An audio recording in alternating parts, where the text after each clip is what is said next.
Amen.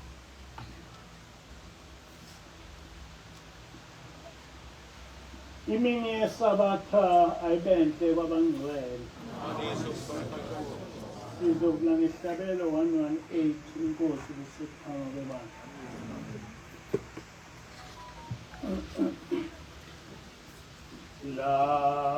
Lalelani nanti lizwi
Amen.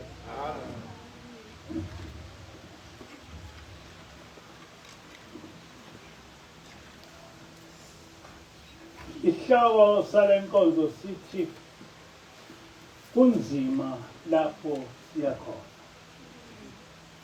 Kunzima lapha siya khona.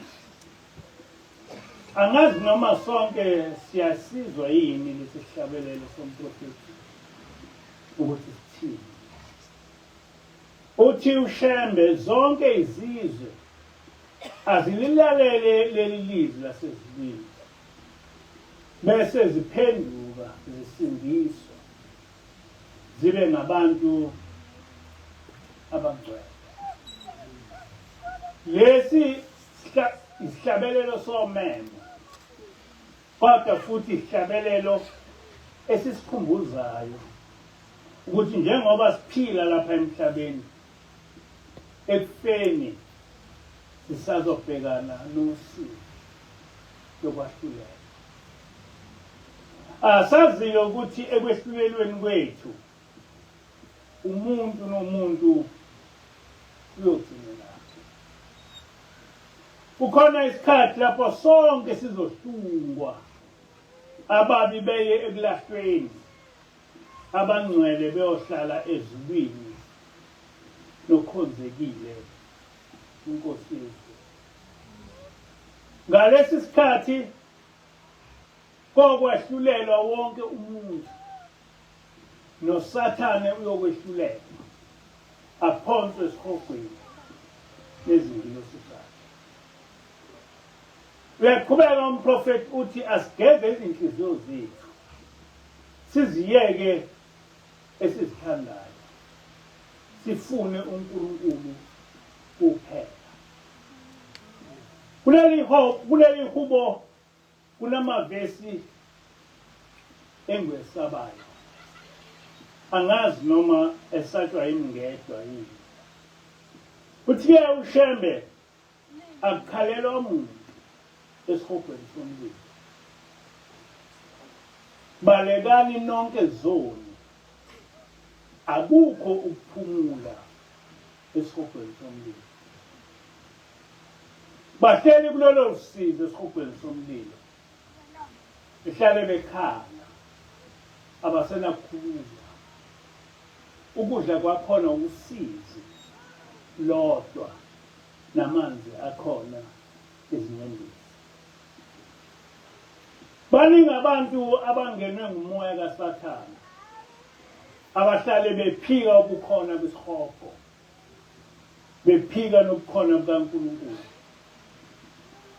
kodwa basuke bezikhohlisa befuna ukuthi nawe uhlale wenza isono ukuze ulahle kanye nawe. Abanye uNkulunkulu abakhulumi lutho ngesono, abakhulumi lutho nangobungcwele. Ngisho ubungcwele bomuntu osaba ukwenza isono. Kuleli izulu thina esiyakulo abantu babuthwa ngokwemisebenzi yabo. Inkosi yakhona nguJehova kuphela, kodwa ababi baya kwabanjengabo.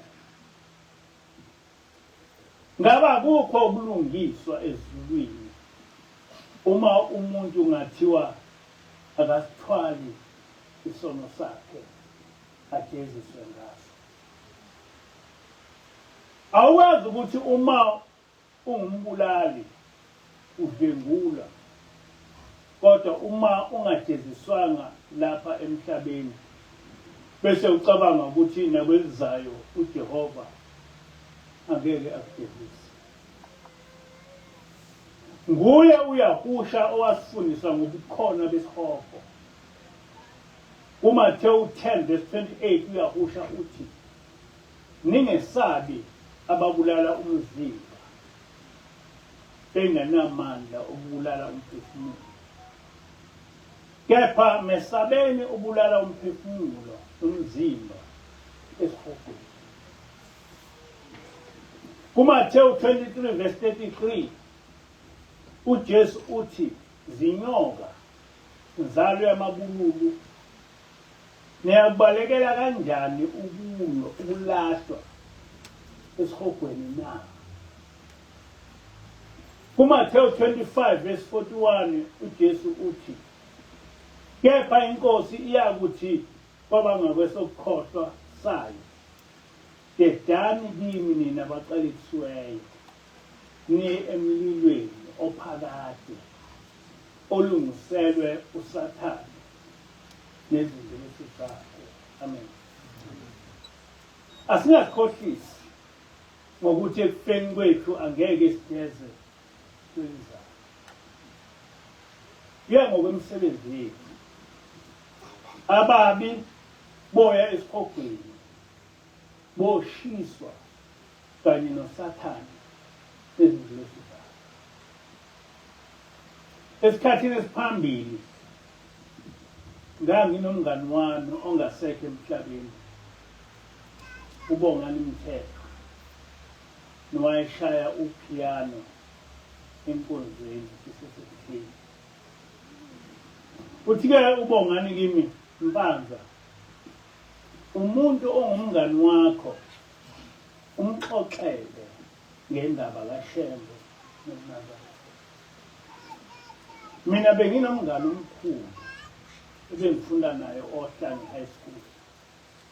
Lo mngani wami bengihlale ngiya naye ePhakameni ebefuna ukubona umduli. Kodwa wayenomkhuba engawuthandi. Wayevame ukungibamba ngesihluku bese ekhuluma amazwi aziswana ngaso. Kodwa ngingaze ngamphendula. Lo mngani wami wabe usiyashona. Eseshonile ngaloko busuku wabuya wazongcina.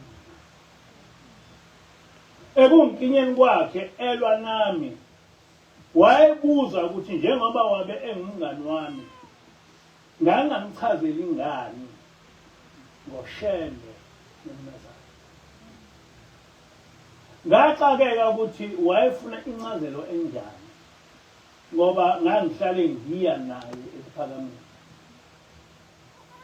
Uthi-ke uMthethwa kimi, ngafunda lapho ukuthi akwanele ukuya nomuntu enkonzweni, kodwa kumele umchazele konke ngaleli bali. Bana bamazwi uMthethwa. Uyaqhubeka uMthethwa uthi, angazi ukuthi yini le eyenza umngani wami abuye ezolwa nami ekufeni kwakhe. Angazi ukuthi wahlangana nazinyamba zini kwelizakhe. Kodwa kuyacaca ukuthi leli bandla owayehlale engichwensa ngalo, engibamba nangesihluku, ukhulu owahlangana nakho ekufeni kwakhe. Sengichaze kakhulu ngesimo sokukholwa okusithinta sonke, ukuthi lapha emhlabeni singaba ngamabandla nezinkolo ezahlukene, kodwa kwelizayo izulu likile noNkulunkulu munye. Uma ngithi asibuyele egameni likaYahusha esikhundleni sikaJesu, lokho akusho ukuthi ngokubiza uJesu usuwenza isono. Asikho isono oyobekwa sona ngokusebenzisa igama likaJesu esikhundleni sikaYahusha, ngoba ekukholweni kwakho wafundiswa kanjalo. Kanjalo angeke futhi udezele ukubiza igama likaShembe uma ungumNazaretha, ngoba uShembe ngumprofeti kaJehova. Ingilosi-ke yasusa. Kodwa uma usuthi uJesu noma uShembe banguNkulunkulu, usuwenza isono, ngoba kusemthethweni wokuqala, emthethweni elishumi, ukuthi singabi nabanye uNkulunkulu ngaphandle kwaNkulunkulu onguJehova kuphela. Amen. U-Isaiah 44 verse 6 uthi usho kanje uJehova inkosi ka-Israyeli nomhlengi wakhe uJehova amabandla uthi ngingokuqala ngingokugcina ngaphandle kwami akekho uNkulunkulu. Kuyisona esikhulu-ke ukuthi ubize omunye umuntu noma ngabe umprofeti noma ngabe umngilosi woNkulunkulu ngaphandle kwayahuwa noma uJehova njengoba simazi kanjalo. Umbuso wezulu munye nombandela wokungena ezulwini munye ukuhamba ngokwezimiso zikaYahuwa noma zikaJehova njengoba wazishiya kuMoshe noma kuMose zafundiswa nangabaprofeti. Lokho-ke akujiki noma ngabe ukuliphi ibandla elingaphansi kwenkolo kaJehova. Ingilosi yake yakhuluma indaba ebuhlungu maqondana nokuchitha umthetho kaYahuwa.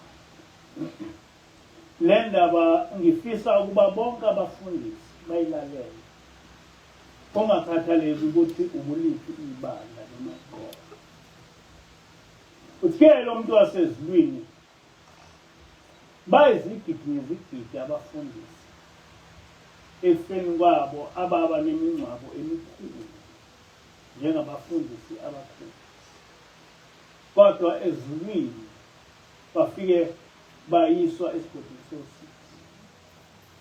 Kuthiwa baphula umthetho okuMathewu 5 verse 19 noMathewu 7 verse 22 othi noma ungaze wenze izimangaliso ngegama likaJesu, kodwa uma ungawugcini umthetho kaNkulunkulu uJesu uyoxosha ezulwini.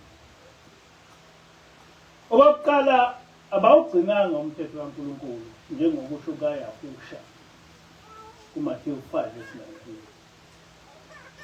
Okwesibili, benza izimangaliso egameni likaYahusha kodwa bengahluphi ngokugcina umthetho kaNkulunkulu njengokuyala kwakho kuMathewu 7 verse 21. Ithi-ke ingilosi izigidi ngezigidi zabefundisi liyazehlula ithuba, ngoba noma kuthiwa abangabafundisi kodwa abasebenzeli umbuso wezulu basaphikisa umyalo kaYahusha uMathewu 5 verse 19 lapho ethi ngakho-ke oweqa owodwa kule myalo emincanyane afundisa abantu kanjalo uyakuthiwa mncinyane embusweni wezulu, kepha oyigcinayo ayifundise lowo uyakuthiwa mkhulu embusweni wezulu. Ithiya ingilosi laba bantu abathi bangabaphathi bezwi lenkosi behlulwa ngumthetho wesine obaluleke cishe kunawo yonke imithetho kaYahuwa, ukugcina iSabatha. Njalo uma beya enkonzweni baphatha amabhayibheli bethi iBhayibheli liyilizwi likaNkulunkulu, kodwa futhi yibo abokuqala ukuchitha izwi likaNkulunkulu. Abagcini ngokwehluleka ukugcina iSabatha, kodwa bayabafundisa abalandeli babo ukuthi bangagcini iSabatha.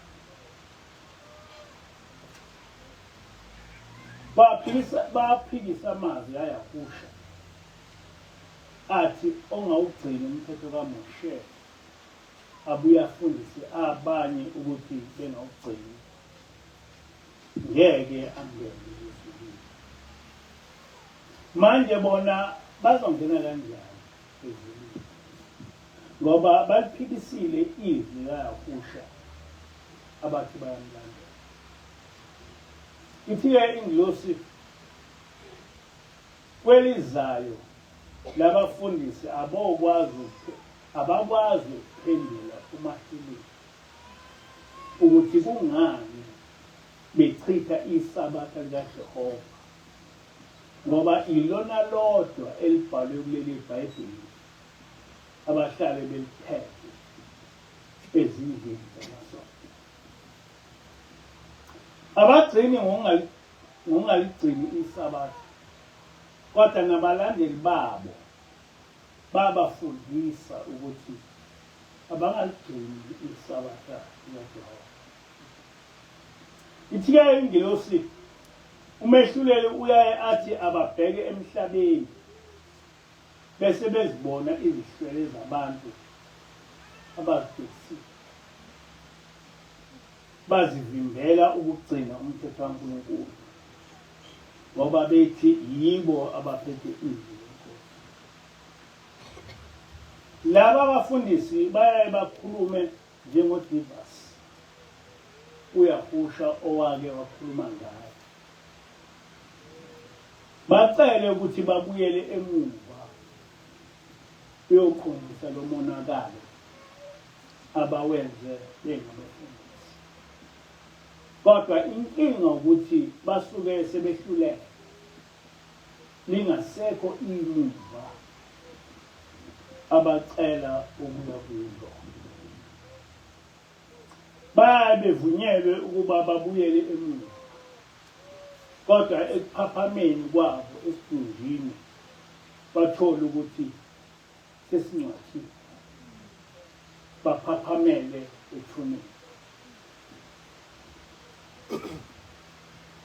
Abakade bekungcwaba sebekhohliwe nguye, nengilosi ebihamba nawe usesemhlabeni isuke isiqedile umsebenzi wayo, ngoba wena usufile, usungehluleka. Ekufeni kwakho sekuphelile ngawo, ngeke futhi ubuye ufe okwesibili. Ikhaya lakho sekulithuba.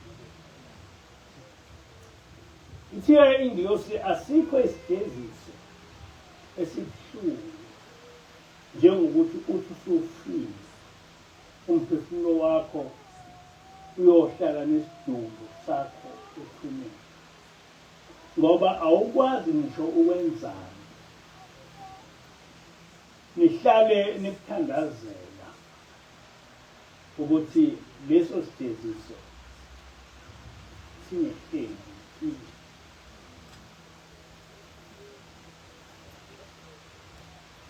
Uba kuleso simo owaba kuso mhla uncwadi, udliwe zimpethu, uzwa ungenakukhala kumuntu wasemhlabeni akuso, nezulu selehlukene nawe ngoba usulahlile.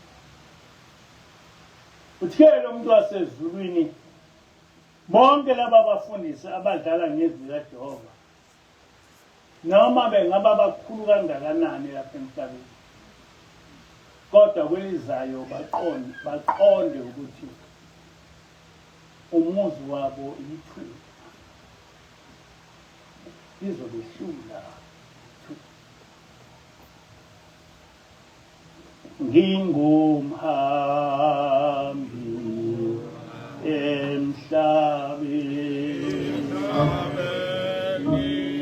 yikho khona ekhaya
Umbuzo uthi kungani abefundisi abaningi bephatha amabhayibheli kodwa ezinkonzweni bafundise okuphambene nokuqukethwe ileli bhayibheli abasuke beliphethe.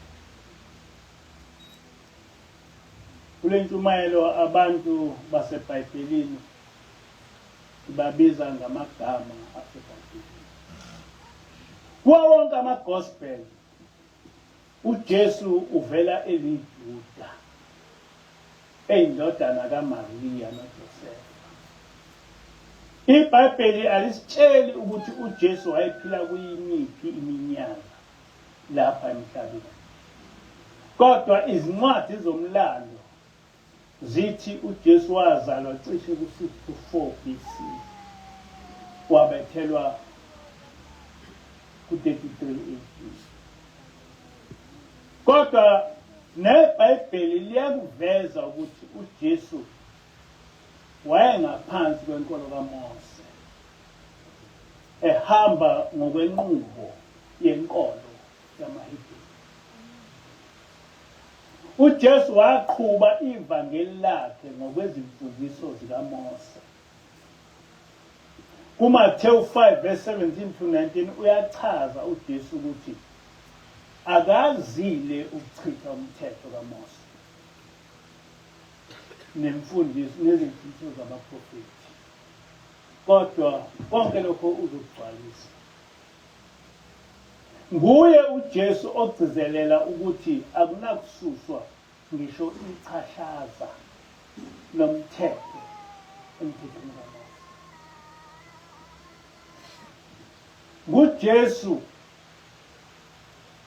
owagcwalisa umthetho ngokuchaza ukuthi ongawugcina umthetho kaMose abuye afundise abantu ukungawugcini angeke angene kuwo. Kwasho uJesu. Pho ubani owabuye wachitha umthetho kaMose ogcizelelwe nguye uJesu amaKristu athi angabalandeli bakhe? Ungasho kanjani ukuthi ungumlandeli womuntu obuye uphikise ivangeli lakhe njengoba kwenza nje ibandla laseKhristu? uJesu waze wabethelwa esiphambanweni elokhu esenkolweni yamaHebheru efundisa ngenkolo kaMose. Ngiyafisa ukuthi abantu bekunake lokho, ukuthi uJesu waze wahamba emhlabeni engaphansi kwenkolo yamaHebheru efundisa ngomthetho kaMose. Akukho eBhayibhelini nasezincwadini zomlando lapho kuthiwa khona uJesu wake waba senkolweni yamaRoma, njengoba amaRoma ngisho esekhona uJesu ayeyizitha ezinkulu zamaJuda.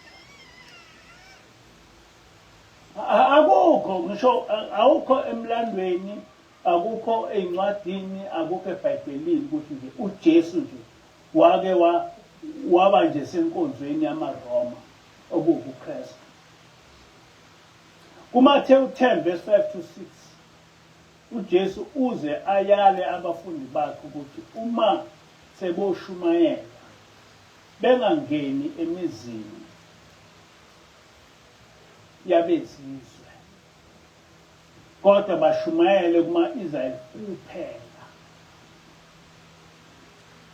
Ngakho-ke othi uJesu owayeliJuda wake wahlangana nenkolo yamaRoma okungubuKristu, akasinikeze incwadi, isahluko nevesi elikhuluma ngayo. Yonke lento kaJesu namaKristu into etholakala emabandleni, kodwa ayikuyithole eBhayibhelini. Ngeke futhi uyithole ezincwadini zomlando. Kanjani? Ngeke uyithole indaba kaJesu emaRoma. Ngoba akaze bekhona uJesu emaRoma, aze engene inhliziyo yamaRoma. Nencwadi ayikho incwadi esho njalo ukuthi uJesu wakwatholakala emaRomeni. Kodwa sesibona amaRoma, sesibona manje sekungamaKristu abangaphansi kwaJesu. KuMathewu 29 verse 19 uJesu uthi abafundi aboshumayela kwezizwe, nations, hayi kwabezizwe, Gentiles. Ngezizwe echaza izizwe sakwa-Israyeli nesesafrika. Abantu uyabona belungu vele besikhohlise nje ngoba uJesu wathi ivangeli likaMose lingasiwa kwabezizwe, kodwa uthe masehambile emhlabeni wayesethi hambani niyoshumayela izizwe, hayi abezizwe. NangeSingisi kuthiwa nations, not Gentiles. Kwizenzo 28 verse 23 kuthi sebemisele usuku uPawuli baya kuye endlini ngobuningi, wabacacisela efakaza ngombuso kaNkulunkulu, ebancenga ngoJesu, ethathela emthethweni kaMose nabaprofeti. uPawuli hayi lona owakhiwa. KuseBhayibhelini ukuthi uPawuli wayefundisa ngomthetho kaMose njengaye uJesu. Njengenkolo yabo uJesu nabo bonke abafundi bakhe babelibandla lamaNazaretha, iNazarene sect. Bheka Ezekiel 24 verse 5. Engaphansi kwenkolo kaMose, kodwa elibandla lamaNazaretha. That is a historical fact. Amen. uJesu wabethelwa esiphambanweni ngo-33 AD, kungakabi khona ubuKristu. uJesu engasekho emhlabeni kusukela ku-55 AD, abafundi baphuma eJerusalema bayoshumayela ivangeli lakhe kwabezizwe nasesizweni samaRoma. Kodwa kusukela ku-66 AD kwaba nezimpi phakathi kwamaRoma namaJuda, okwathi ngo-70 AD amaJuda anqotshwa. Wonke umlando walempi ukhona encwadini kaProfessor Rudolph Harry Winster, esihloko sithi From Babylon to King. Angazi ukuthi bangaki abantu abamnyama bayazi lokho. Kule ncwadi kucaciswe kahle ukuthi lezi zigqila okukhulunywa ngazo kwangabantu abamnyama abakuDeuteronomy 28, uJehova owathi uyobaqalekisa uma emhlabeni. Esenqotshiwe amaJuda abazigqili zamaRoma, amanye abalekela eSouth West Africa naseMzantsi Afrika. uConstantine, inkolo yobuKristu, wayisungula ngo-331 AD. Sekwedlule iminyaka engaphezulu kwa-260 uJesu owayesenkolweni kaMose engasekho emhlabeni. Can you imagine that? Ukuthi ubuKristu uConstantine wabusungula 260 years uyahuwa wabakhona emhlabeni. Ngiyachaza ukuthi asikawuhlanganisa 200 years uShaka wahamba emhlabeni. So you can imagine ukuthi isikhathi esikanganani. Asazi-ke ukuthi sekwenzeka kanjani ukuthi sibone sekuyinkolo yamaRoma okungubuKristu esihamba phambili ukwamukela uyahusha njengomsebenzi. Akucacisile ukuthi bahlangana kuphi kanjani. Noma kungaveli eBhayibhelini, kodwa izincwadi zomlando ziyakuveza ukuthi amaRoma ayishisa imiqulu yezincwadi zamaJuda abangayishisanga zahunyushwa ngokufanelezela. Akushiwo lokho eBhayibhelini, kodwa incwadi ziyachaza. Ngo-335 AD uConstantine waba namaCretes, ngawo owayeqeda inkolo yamaHebheru okuyinkolo kaJehova. Sihlale siwafunda lamaCretes. Akugcinanga lapho. Ngo-358 AD kwi-Council of Laodicea kwaba ne-canon efundeka kanje. Christians must not Judaise by resting on the Sabbath, but must work on the day, rather honoring the Lord's day, which is the day of Baal and Jesus.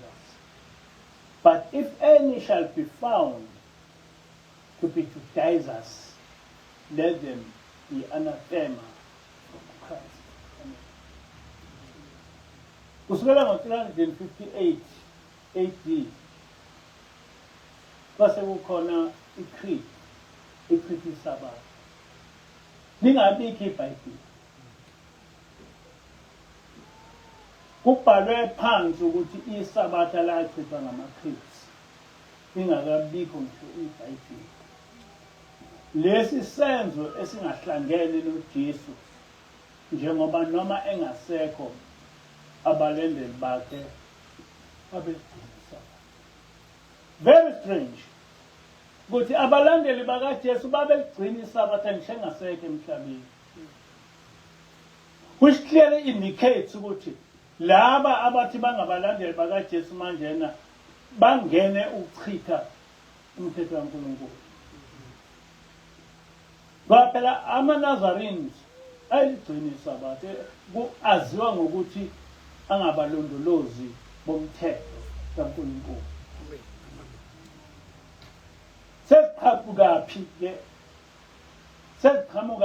Sesiqhamuka-ke kumaKristu izizathu zokuchitha umthetho kaMose ezingabanga bikho kubalandeli bakaJesu esaphila noma engasekho. Angazi noma nengizwa.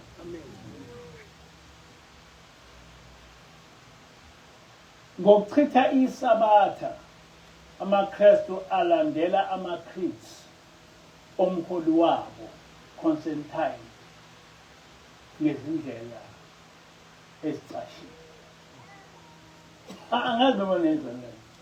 Umuntu oqala owachitha inkolo yamaHebheru okuyinkolo kaMose kwaba uConstantine. Kodwa noma amaKristu engasho ukuthi ayayichitha inkolo kaMose, kodwa ngezenzo bayayichitha ngoba konke okwashiwo uConstantine bayakwenza.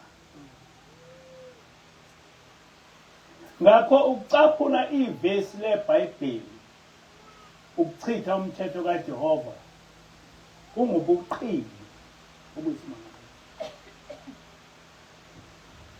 Ukuchithwa kwenkolo yamaHebheru kuhlanganisa nokuchithwa kweSabatha akuhlangene nezimfundiso zikaJesu. Akuhlangene. Ngoba kodwa isizwe samaRoma sasixwasa amaJuda ngobuzwe ngoba vele bewenyanya amaJuda kakhulu. Into eyenza ukuthi amaRoma echithe inkolo yamaJuda ukuthi babengawathandi amaJuda, bewesaba, bewenyanya. Uma uthi uhlanganisa umlando wamaRoma namaJuda ngaleli vangeli lobuKristu, uvele kucace ukuthi lo ngumlando owakhelwe ukudida thina ukuze nathi sibe ingxenye yokuqeda lenkolo. Njengoba kwenzeka sekuyithina manje esifisana, ithina manje sesijoyine amaRoma ongabelungu ababe sizazela okhokho bethu. Kunobufakazi obungaphikiseki ukuthi uyahusha osebizwa ngoJesu wayeliJuda, abazali bakhe kunguMaria noJosefa, nokuthi esaphila akaze ahlanganise nenkolo yamaJuda. Ngisho ungathatha iBhayibheli ufunde ekuqaleni lize sigcine, ngeke uthole uJesu emaRoma. Kodwa uma uye emasontweni uzothola uJesu esengumsunguli wobuKristu. Kodwa akukho lokho eBhayibhelini, akukho lokho ezincwadini zomlando. Nabantu abamnyama bekwamukele lokho. Ngathi uma ngikuveza lokho ezinjumayelweni zami, amanye amaKristu angiphikisa. Kodwa ngasizwa iBhayibheli lamaHebheru lona elikhuluma ngoyahusha. Base bethi yiya uJesu igama lesiGriki elahunyushwa lisuselwa kwesiZulu. Uma uthi uyahuwa noJesu ligama lomuntu oyedwa, uma uthi uyahusha nokuyahuwa, uma uthi uyahusha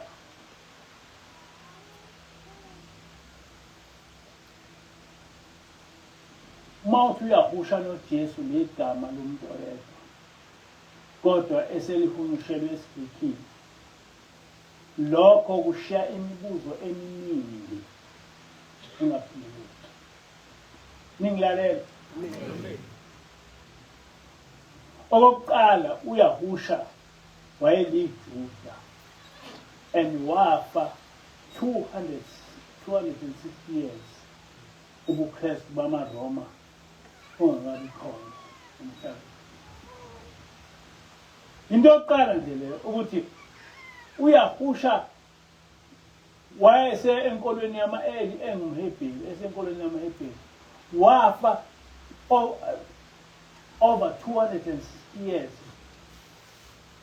kungabikho ubuKristu kwamaRoma.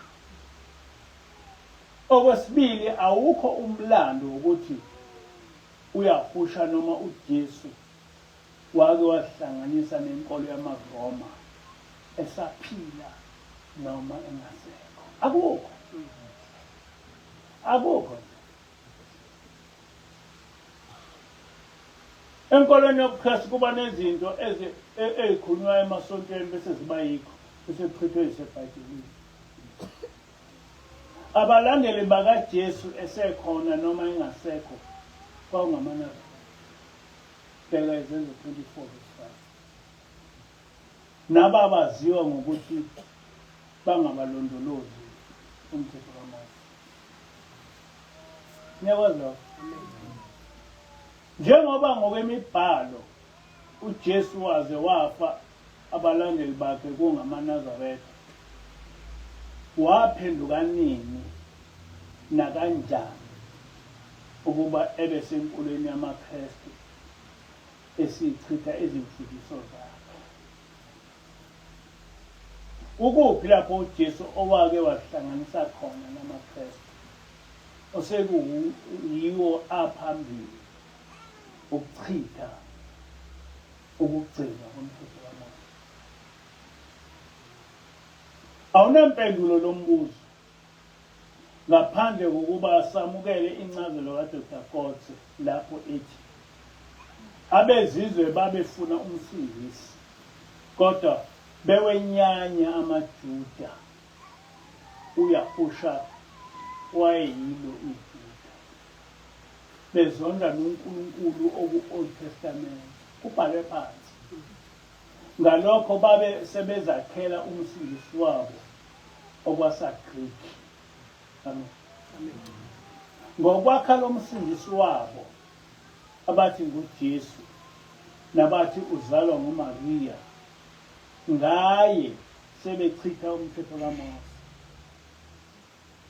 Ngokubona ukuthi sebasinqoba bawucima umlando wethu, manje sebechitha inkolo yethu egameni lalo Jesu abamakhipha. Okuyisimanga ukuthi ngisho izifundiswa zakithi azizihluphi ngokwenza ucwaningo ngokwabo ukuze bathole iqiniso ngalobu buqili bamaRoma okuchitha inkolo kaMose egameni likaJesu ngobuqili. Imfundiso zakithi odokotela noprofesa nabo bayilandela lento ethule, abakwazi ukubuza ukuthi hawu uJesu njengoba phela na eBhayibhelini kukhulunywa ngoJesu esenkolweni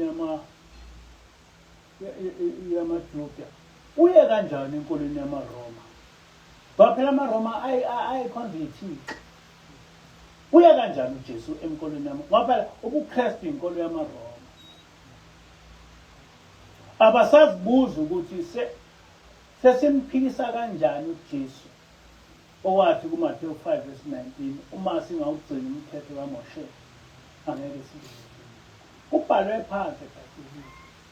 Ukhuluma uJesu ukuthi uma ngabe ningawugcini umthetho kaMose, nibuye nifundise abantu ukuthi bengawugcini umthetho kaMose, angeke ningene. Kusho uJesu. Kodwa amaKristu ngoba akaqonde ukuthi alandele uJesu basikhohlisa. Ababuzi nokuthi ngokweBhayibheli uJesu esaphila wake wasihlanganisa nini nebandla lamaRoma. Abantu bakithi bamukela yonke into abayitshela abelungu. Abasabuzi ukuthi hawu kwaphela nanti iBhayibheli phambi kwami nencwadi zikhona. uJesu wahlangana nini nebandla noma nenkolo yamaRoma? Kwaphela amaKristu ayasho ukuthi ichithe inkolo kaMose. Hayi, abakubuza